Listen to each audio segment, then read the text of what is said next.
નમસ્કાર, આપ જોઈ રહ્યા છો સંદેશ ન્યૂઝ। તમામ મહત્વપૂર્ણ સમાચારો સાથે હું છું અંકિત। મહત્વપૂર્ણ સમાચારથી બુલેટિનની શરૂઆત કરીએ। કેન્દ્રીય મંત્રી પ્રહલાદ જોશીને શિક્ષણ મંત્રીનો વધારાનો ચાર્જ સોંપાયો છે। રાષ્ટ્રપતિએ ધર્મેન્દ્ર પ્રધાનનું રાજીનામું સ્વીકારી લીધું છે। હાલ ઉપભોક્તા બાબતો, ખાદ્ય અને જાહેર વિતરણ મંત્રાલયના મંત્રી છે પ્રહલાદ જોશી, અને તેમને આ વધારાનો ચાર્જ શિક્ષણ મંત્રી તરીકેનો પણ આપવામાં આવ્યો છે। प्रहलाद जोशी बन्या देशना नवा शिक्षण मंत्री।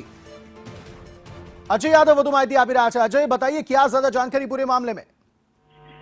देखिए अंकित, पहले ये भी चर्चा की जा रही थी कि चूंकि रिसफल होना था, अगर उसी वक्त तमाम सारे विभाग बदले जाते तो एक फुल जो मंत्री है उसका चार्ज किसी को भी मिल सकता था।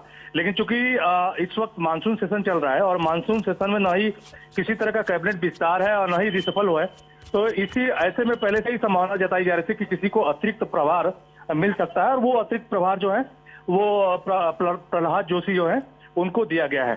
तो कुल मिला के ये कह सकते हैं कि जो लगातार एक महीने से ज्यादा वक्त से जो तमाम सारे प्रोटेस्ट चल रहे थे, इसमें जो स्टूडेंट को लगता था कि जो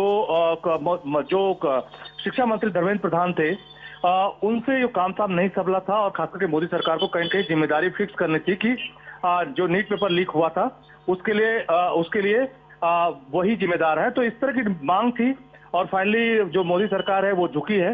लेकिन अभी वही सवाल था कि किसको ये शिक्षा मंत्रालय का अतिरिक्त प्रभार मिलेगा। तो अपने मौजूदा मंत्रालय के साथ प्रहलाद जोशी जो है वो अब नए शिक्षा मंत्री बने हैं। जी शुक्रिया सारी जानकारी देने के लिए।